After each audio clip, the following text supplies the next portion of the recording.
Well, the How I Would Have Brought Doctor Who Back video was overwhelmingly positively received, which was a pleasant surprise, given that I thought it was probably one of the more grueling things that I'm ever likely to subject you to. Although my old friend and colleague Ian Kendall did point out on Facebook that being forced to listen to me twat on about Doctor Who for 25 straight minutes without even the possibility of getting a word in edgeways probably gives you a greater insight into what it's actually like to be my friend than anything else I'm ever likely to do. But you might recall in the middle of that video I left a point hanging and promised to return to it in due course, which is what we're doing right now. So here is why Davros should have stayed dead.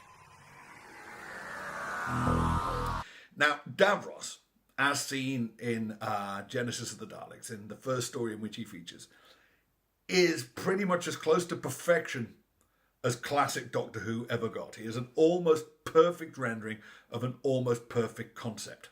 Visually, he just looks right. Having teased us with the idea that we're going to get to meet the inventor of the Daleks, that's exactly what you wanted the inventor of the Daleks to look like. An intermediate phase between man and Dalek. He's sort of becoming that which he invents. And the makeup, John Friedlander's makeup, is extraordinary, given the materials that they had to work with at the time. And conceptually, he's right. I mean, his motives for doing what he does are absolutely bang on. You can see how he completely justifies all his own actions to himself while at the same time being utterly depraved by anybody else's standards.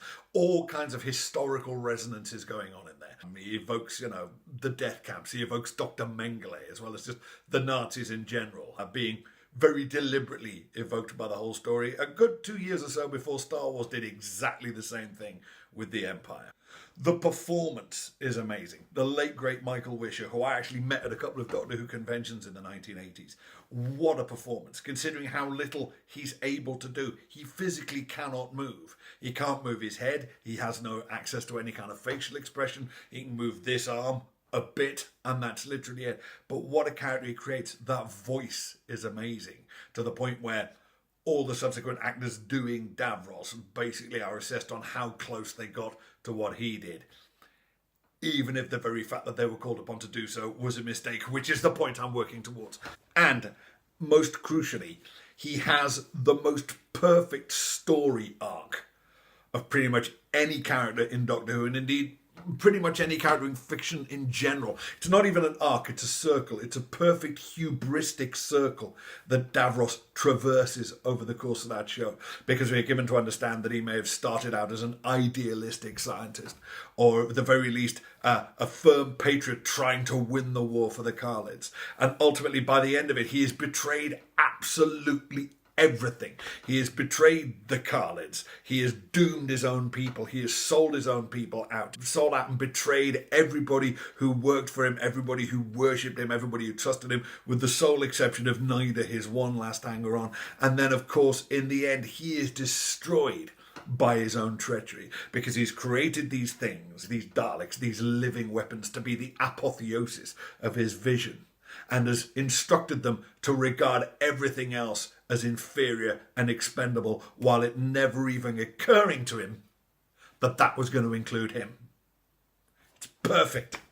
He sows the seeds of his own destruction from the very first minute he starts working on that Dalek project. And the fact is, at the end, they turn on him and they kill him. And he's dead. And that's perfect. And that's where it should have stopped. The first mistake they make when they bring him back in Destiny of the Daleks is, well, here's the thing. Destiny of the Daleks just doesn't work. As a story, it just didn't work at the time. I was watching it when I was 9 years old and thinking, this really doesn't work. The whole thing's got that real tail end of the first phase of the Tom Baker era, kind of everything's held together with gaffer tape look to it. It's very much kind of bound in by the ephemera of its day, specifically the look of the Movellans. While it was lovely to see the Movellans get a little cameo in the last series of Doctor Who, they couldn't look more 1979 if they tried. Essentially disco robots. But also the way that Davros is brought back is just completely perfunctory and just doesn't work on a technical level. He's no longer played by Michael Wisher. Michael Wisher was still around. I don't know, maybe wasn't interested, couldn't afford him, I don't know. It's played by an actor called David Goodison. The mask doesn't fit. The mask is falling to pieces. It is the original mask from 1975, and you can tell. He can't do the voice, and they don't put the right Dalek treatment on his voice. So there's just something altogether apologetic about Davros' presence in this story, even if they have come up with some kind of rationale for bringing him back. Although, with great respect to Terry Nation, who did write Destiny of the Daleks, the rationale doesn't actually make any sense. Because one of the things that one of the things that non-Doctor Who fans get wrong about Daleks, the two things they get wrong is they think they're robots. Of course, we know they are not robots. They are little sort of tanks or the horrid squiggly mutant thing inside it. And secondly, they think they are emotionless. And they're not emotionless. The Cybermen are emotionless. The Daleks are full of emotions, but they're just all bad. They are seething little bubbles of hatred and anger and resentment. They are not emotionless. So the idea that Davros has to be resurrected to break the stalemate between two emotionless races, that's kind of Terry Nation missing the point of his own creation, but I guess it was his creation to miss the point of. And of course, once he's back, then he's back permanently. So right from then, right up until the cancellation of the first phase of the show in 1989, Davros turns up in every single Dalek story, including the ones where it looks like maybe he isn't going to. In Remembrance of the Daleks in 1988, which is actually a pretty good story, he turns out to have been inside the spherical Emperor Dalek all along. So we kind of thought, oh, maybe they finally made a Dalek story without Davros, but there he is. And the trouble is, even in the stories in which he works as a character, and once we're into the 1980s proper, he's recast with an actor called Terry Malloy, who can do the voice, and who generally puts in a better performance than David Goodison in Destiny of the Daleks. Although the new mask they made, because the original mask was visibly falling to bits in 79, is kind of melty rather than shriveled, and isn't really as menacing or as scary as the original 1970s mask. I've heard some Doctor Who fans refer to this Davros mask as the Ina Sharples mask. Never having been into Coronation Street, I yield to their superior knowledge of the material. But here's the thing.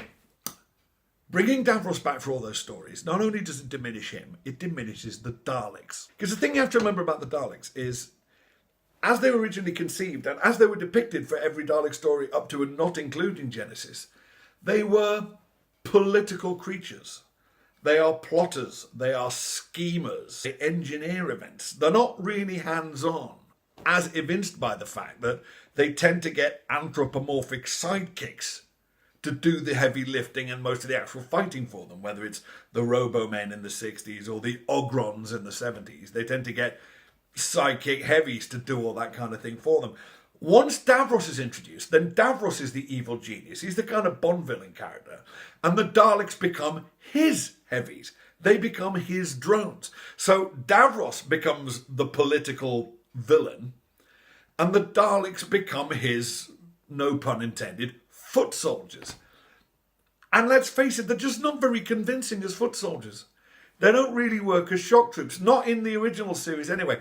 Much better in the new series, of which more in a minute. They don't really work that well as fighting machines. They're not really that convincing. They're not very manoeuvrable. There's plenty of scenes in which people get the better of them without much risk to themselves. In Destiny of the Daleks, the Doctor basically destroys one with his hat. In Remembrance, Ace destroys one with a baseball bat. They're not that physically threatening. But once you've got Davros in the mix, then physically threatening is all that's really left for the Daleks to do. They become the grunts. They become the shock troops.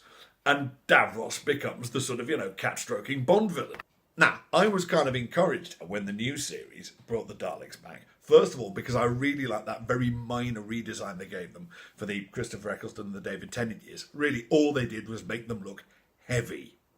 By the simple expedient of spraying them bronze and covering them in rivets, they suddenly all look like they weighed about a quarter of a ton each. And as such, suddenly they became more convincing as little living weapons. The Daleks in the old show, even when they weren't, visibly 25 years old and held together with gaffer tape like they were in the late 70s. Even then, there was something a bit flimsy looking about them. They were a bit too obviously made out of fiberglass and plywood. They didn't look particularly strong or durable. Whereas the ones introduced in 2005 onwards, they look very strong and very durable. And it is a testament, of course, to the genius of Raymond Cusick, the BBC staff designer who actually designed the original Daleks in 1963, how little they had to be changed to bring them up to date. Subsequently, of course, they did change them. There was the redesign from the Matt Smith era onwards. The tall, multicoloured, slightly plasticky looking, people called them eye Daleks, which, let's face it, just didn't work. And it's interesting to see that the show seems to tacitly acknowledge this and is kind of drawing a discreet veil over them and using the bronze Daleks again wherever possible. But that's the problem with Davros. The problem with Davros is bringing him in, it diminishes him because his character, to begin with, was perfect. And every time you drag him out of that scenario, it makes him a little bit less interesting. And it makes the Daleks work not as well. So I was actually kind of annoyed when they eventually did bring Davros back towards the end of the David Tennant era. Although the new makeup is brilliant, being an obviously, it's an up-to-date rendering of the John Friedlander makeup from the 1970s. It's just rendered in more flexible material. So the actor, Julian Bleach, who does a really good job and nails the voice, can do more with his face than either Michael Wisher, David Goodison or Terry Malloy could ever do. And I quite like the things they've done with him. The story where the Doctor meets him as an innocent child is kind of, again, going back to the Nazi thing, hinting at that thing that, if you got a time machine, the first thing you'd do is go back and kill Hitler, but then could you then shoot a baby Hitler? Although, of course, they actually dealt with that in a story called Let's Kill Hitler. But for my money, none of this really justifies having brought him back in the first place. Because in that first story, Davros, like I say, is perfect. Looks right, sounds right, acts right, and the story is complete.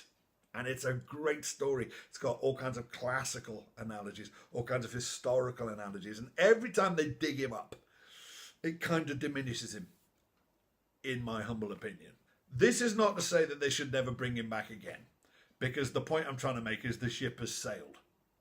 Having brought him back in Destiny, and then subsequently for pretty much every Dalek story afterwards, he's a permanent part of the mix now. So to bin him now would make no sense. My beef is not that they keep bringing him back. My beef is that they ever brought him back. They shouldn't have done. All right, that's it. I hope this is slightly briefer and more to the point than the last one. I've got in mind another one of these. It's not a Doctor Who one, but another how I would do something, which I'm going to put up. I may or not put it up before Christmas. I have something very specific in mind to do with the videos and the Patreon before Christmas, which by the time you see this, it may already be apparent what it is I'm doing. But yeah, I've got at least one more of these up here, which I will do in due course. All right.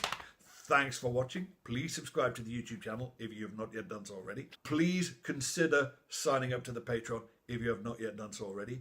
And in the meantime, yeah, nearly December. Time to get the Christmas mix out of the iPod. See you soon.